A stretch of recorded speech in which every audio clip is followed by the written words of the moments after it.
என்ற நிறுவனத்துக்கு நாங்கள் கான்ட்ராக்ட் விட்டோம். அவங்களுக்கு வந்து இப்போ 7 வருஷத்துக்கு எந்த கவலையும் கிடையாது. அவங்க வந்து தொழிலதிபர்கள் ஆகிட்டாங்க, தொழில் முனைவோர்கள் ஆகிட்டாங்க.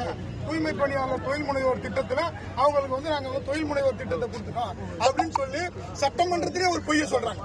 கே.என். நேரு அவர்கள் நம்ம உள்ளாட்சித்துறை அமைச்சர் சட்டமன்றத்திலேயே ஒரு பொய்யை சொல்றாரு. இது வந்து சட்டமன்றத்தில் இருக்கிற அனைத்து எம்எல்ஏக்கள் யாருக்குமே தெரியல.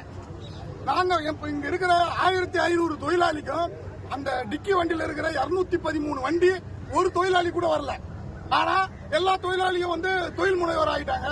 நாங்க கொண்டு வந்த திட்டம் வந்து அருமையான திட்டம் அப்படின்னு சொல்லி மறைமுகமா கான்ட்ராக்ட் அவங்க உள்ள நுழைக்கிறாங்க.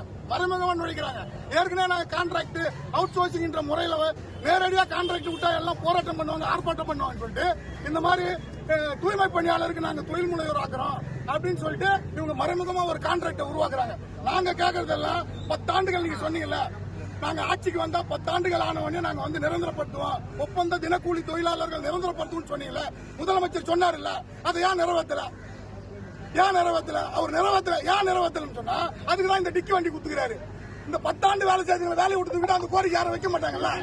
புது ஆட்கள் வந்து டிக்கி வண்டியில வந்து அவங்கள வேலையை வச்சு எங்களை வேலையை விட்டு தூக்குறதுக்காக தான் அவர் ஐடியா பண்ணி இந்த செய்யறாங்க. இதுதான் அவங்களுடைய நோக்கம். அந்த டிக்கி வண்டி எல்லாரும் இறக்கிட்டாங்கன்னா இப்ப ஏற்கனவே 10 ஆண்டு 15 ஆண்டு 20 ஆண்டு வேலை செய்யறவங்களா வேலையை விட்டு தூக்குற ஒரு கணக்கில் இருக்கிறாங்க. அப்ப வேலையை விட்டு தூக்கிட்டாங்கன்னா அவங்க ஏன் 10 ஆண்டு வேலை செய்தவங்க நீங்க கொடுத்த தேர்தல் வாக்குறுதி அதை நிறைவேற்றுங்க அவங்க எப்படி கேட்க முடியும்? அதனால இது வந்து முழுக்க தமிழக அரசு இதை வந்து எங்களை தூய்மை பணியாளரை வஞ்சிக்கிற திட்டம் தான். நீங்க சொன்ன வாக்குறுதிய உடனடியாக நீங்க உங்களுக்கு இன்னும் ஓராண்டு தான் இருக்குது. 4 ஆண்டுகள் நிறைவாயிடுச்சு, இன்னும் ஓராண்டு தான் இருக்குது. நீங்க ஓராண்டு போறதுக்குள்ள இந்த தூய்மை பணியாளர்களை மலக்குழியில நாங்க வேலை செய்யறோம். இந்த தூய்மை பணியாளர்களை கண்டிப்பா 1500 தொழிலாளிகளை நீங்க பர்மனன்ட் பண்ணி ஆகணும். இல்லன்னு சொன்னா அடுத்த முறை கண்டிப்பா நீங்க ஆட்சிக்கு வர முடியாது. இந்த தூய்மை பணியாளருடைய ஓட்டு உங்களுக்கு கிடையாதுன்னு சொல்லி நாங்க தெரிவிச்சுக்கிறோம்.